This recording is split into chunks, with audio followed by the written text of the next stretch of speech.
On July 18, 2025, U.S. Secretary of Defense Pete Hegseth ordered a review of the Pentagon's cloud computing contracts.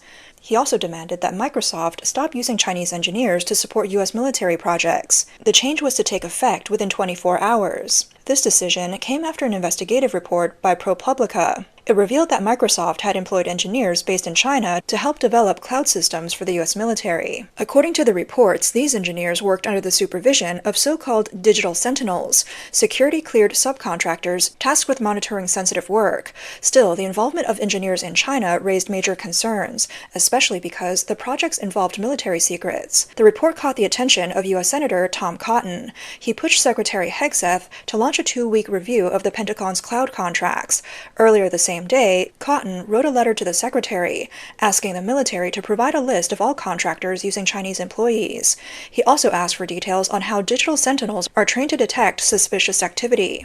In his letter, Cotton wrote that the U.S. government understands China's cyber capabilities to be among the most aggressive and dangerous threats facing the country today. He pointed to evidence of Chinese infiltration into critical infrastructure, telecom systems, and supply chains. Cotton warned that the U.S. military must guard against every possible threat in supply chain, including threats coming from subcontractors. Microsoft spokesperson Frank Shaw responded on social media. He said the company has changed how it supports U.S. government clients, and that Chinese engineering teams will no longer provide technical support for the Pentagon services. On the same day, Secretary Hegseth posted a video confirming the launch of the 2-week review. The goal is to make sure no engineers in China are involved in any other cloud service contracts for the Department of Defense. In his video, he said the department will keep monitoring and responding to any threats to the military infrastructure and networks. Hegseth emphasized that no foreign engineer, including those from China, should ever be allowed to maintain or access Department of Defense systems. This episode highlights the ongoing decoupling between the U.S. and China in key tech sectors like cloud computing, artificial intelligence, and semiconductors. The concern isn't about one specific leak. It reflects a broader, long-standing wariness in the U.S. over Chinese involvement in sensitive defense-related work. Earlier this year, in January, the U.S. Department of Defense placed several Chinese companies, including Tencent, SenseTime, and CATL, on its Chinese military companies list. The Pentagon found them to be linked to China's military and banned any business with them starting in June 2026. The U.S. Department of Defense, in compliance with the law, reported to Congress the list of Chinese military-related companies and urged American businesses to avoid dealing with them. The U.S. government is wary of China's military-civil fusion, which applies cutting-edge civilian technologies to the military, driving technological development. The U.S. believes it is necessary to identify companies linked to the military sector and limit their interaction with U.S. businesses. The U.S. accuses these companies of providing technological support to China's military in areas such as artificial intelligence and battery technology, which pose a national security threat. Tencent and CATL have denied the allegations, asserting they are commercial entities with no ties to the military. In recent years, the U.S. has used entities lists, executive orders, legislation, and diplomatic measures to expel or restrict multiple Chinese companies, such as Huawei, TikTok, Hikvision, and Tencent. These actions are primarily based on concerns about national security, data privacy, and human rights. Additionally, starting in January 2025, the U.S. government has implemented regulatory measures to limit American businesses and citizens from investing in China in fields such as semiconductors, artificial intelligence, and quantum computing. This aims to prevent advanced technologies which could be used for military purposes from flowing into China through civilian investments. It's noteworthy that Canada also faced risks from China's influence in politics, economy, and technology, especially in telecommunications, minerals, and data. In 2017, the Canadian government approved the sale of 2 companies to Chinese firms. They were involved in sensitive technologies like satellites and lasers. The sale sparked concerns among U.S. lawmakers. The United States urged Ottawa to remain vigilant on national security issues involving China. As a U.S. ally, Canada is under pressure to align its China policy with the U.S. In recent years, Canada has expelled several Chinese companies, citing national security concerns. Weihai Shipyard. In June 2025, British Columbia's state-owned ferry operator BC Ferries announced that after a rigorous global procurement process, it had selected the China merchants industry Weihai Shipyard to build 4 new vessels. This decision sparked widespread concern in Canada about potential national security risks. Weihai Shipyard is a subsidiary of China Merchants Group, a state-owned enterprise in China that claims to be directly managed by the central government. The deal was met with strong opposition from federal and provincial officials, who argued that it would not only harm the development of Canada's domestic shipbuilding industry, but also pose potential security risks due to the involvement of a Chinese company. Federal Transport Minister Chrystia Freeland expressed concern about the deal, highlighting the risks associated with working with Chinese companies, including cybersecurity threats.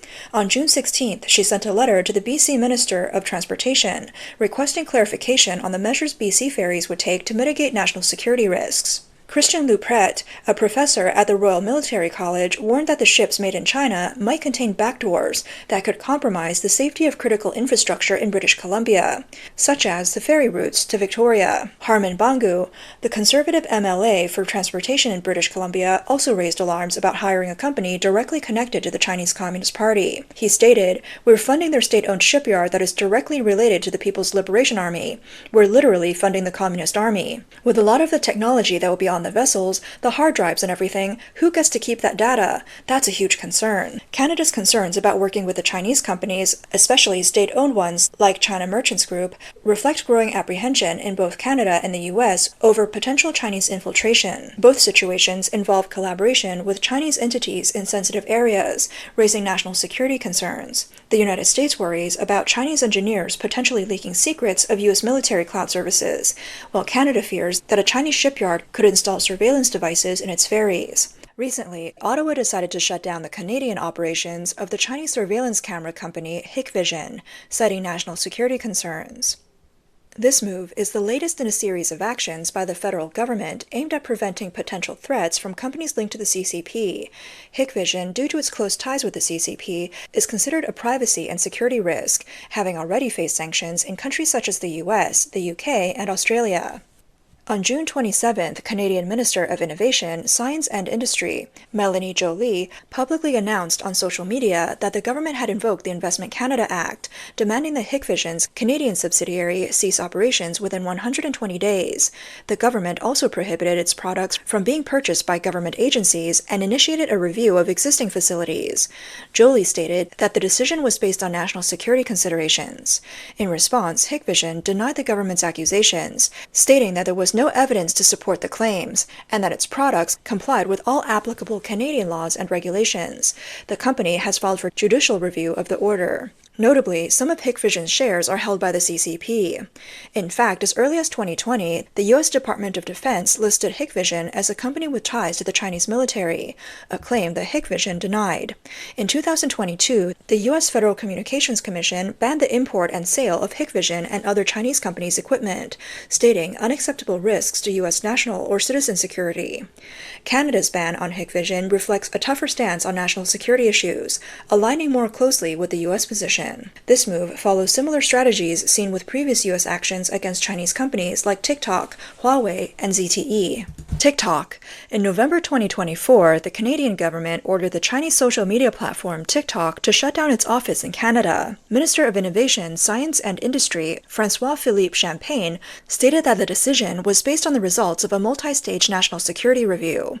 On November 6, 2024, Champagne further clarified that the decision was based on intelligence and evidence collected during the review, as well as recommendations from Canada's security intelligence agencies and other government departments. TikTok has challenged this order in court. In 2023, the Canadian government banned the use of TikTok on government devices, citing unacceptable risks to privacy and security. The Canadian government pointed out that TikTok's data collection methods could extensively access mobile content, posing a risk to government information security.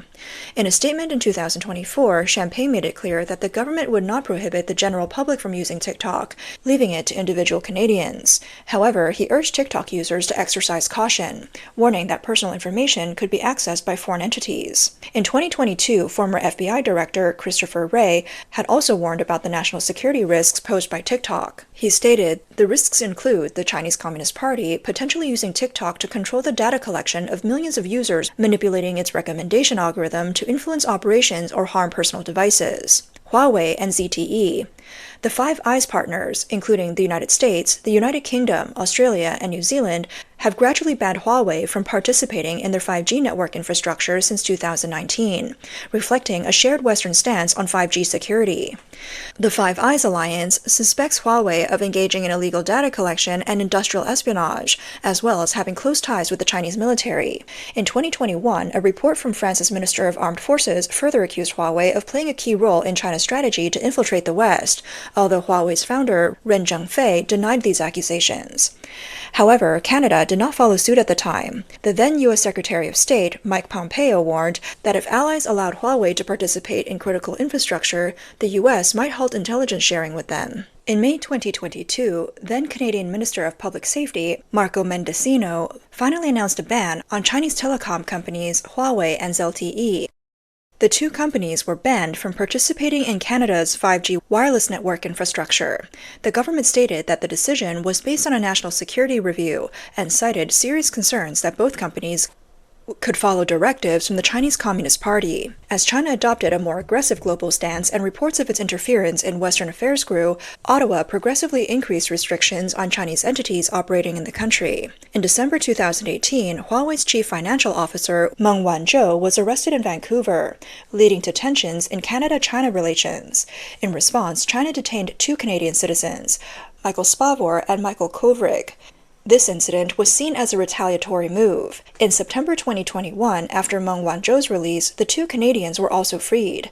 This incident further heightened Canada's suspicion of Huawei. ZTE has also been accused of having close ties to the CCP. In 2018, the U.S. imposed heavy penalties on ZTE for violating sanctions against Iran. Canada's ban aligns with the U.S. stance on the matter. Existing Huawei and ZTE equipment was required to be removed from the 5G network by June 28, 2024, and 4G network equipment must be removed by December 31, 2027. Canadian telecom companies that had previously used Huawei equipment will bear the costs of replacing the equipment. Chinese companies ordered to divest from critical minerals. In November 2022, the Canadian federal government ordered 3 Chinese companies to sell their stake in key mining companies in Canada, citing national security risks. The companies involved were 1. Sinomine, which was instructed to divest from Vancouver's Power Metals Corp. This company was involved in the exploration and development of cesium, lithium, and tantalum metals in Canada. 2.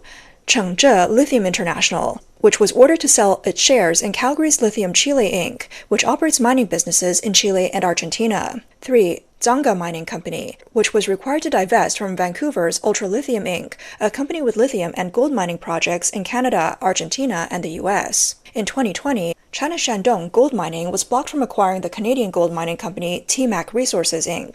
Minister of Innovation, Science and Industry François-Philippe Champagne emphasized that while Canada welcomes foreign direct investment, it will take decisive action when investments threaten national security or the supply chain of critical minerals. Under the Investment Canada Act, all foreign investments are subject to national security reviews, with investments in critical minerals like lithium facing enhanced scrutiny.